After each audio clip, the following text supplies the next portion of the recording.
All right, hello, Dr. Schilling. This is Tristan doing the weekly goal assessment for Sprint 5, Week 1.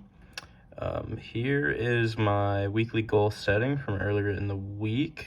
I'm trying to get there we go. That was a little too much. Let's go through the to-do list. Go through the GUI code, and rather than using one instance of a client at a time, instantiate the clients as part of an array using the floor number and spot number where they are parts to identify them.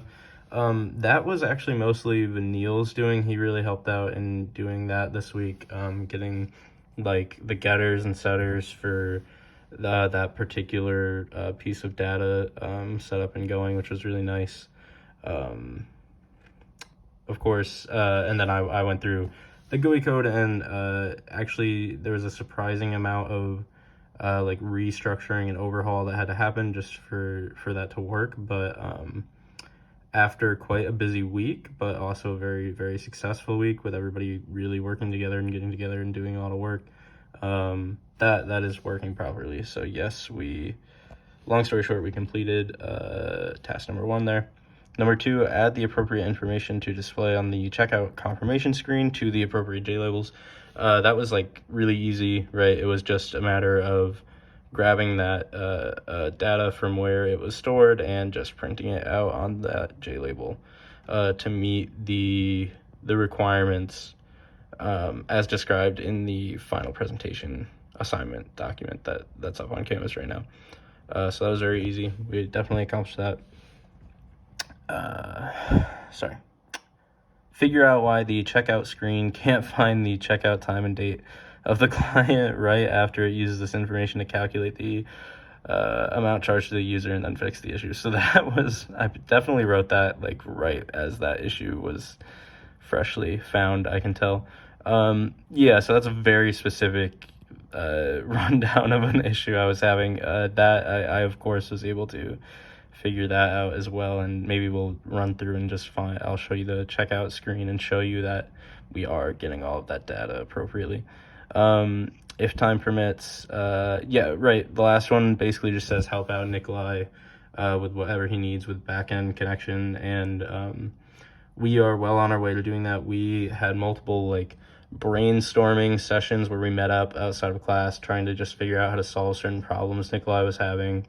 And we seem really, really well on our way to accomplishing all the back-end goals there.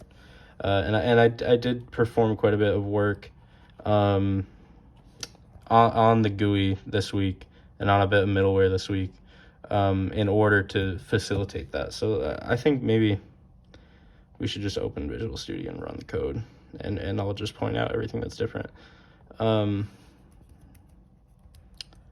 So let's run it. So you'll notice now the first screen that pops up, rather than just like immediately asking how large the garage owner wants the garage to be, we get here, I would like to use my previous garage, or I would like to start a new one. Currently, we don't have back-end connection going yet, so the first option does not actually do anything. But now, if you click, I would like to start a new garage, then we get to the starting point of the old one. This, of course, will look different by the time it actually is finished, because that obviously is very cumbersome and bad. But anyway, yes, so in order to facilitate database connection, there's an option there, right, that Nikolai will be able to put the code in so that once you actually hit that button to load up the old garage, it will actually load up the old garage.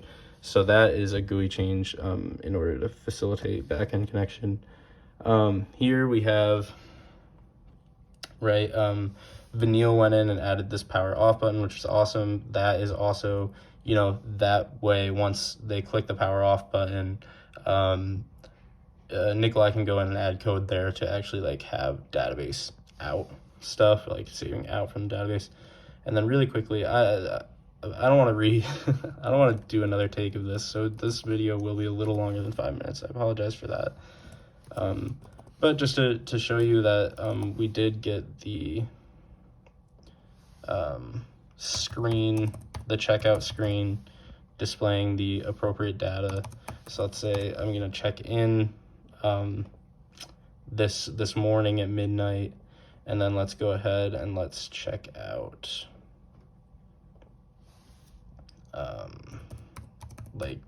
like right now. Oh, sorry. 17.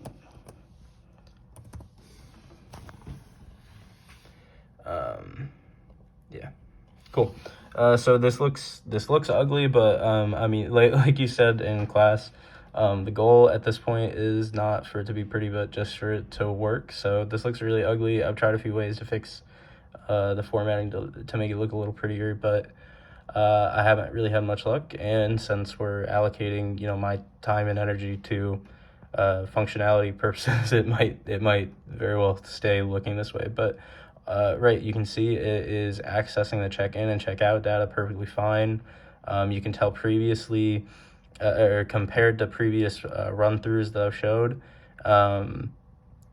you can tell that I'm not just pulling from a dummy client. The client array that Vanille and I worked on is working properly, and I am grabbing my actual client that I just put in rather than the dummy client that we've used in the past. And you can see we're calculating the price correctly. It's all displaying correctly. The description of the rate to come to the amount charged is on there, and the data that I put in is easily accessible. So I hope that all checked out. Apologies for this being a little bit longer of a video. We just had a lot going on this week, and we accomplished a lot, and it was a great week. So thank you.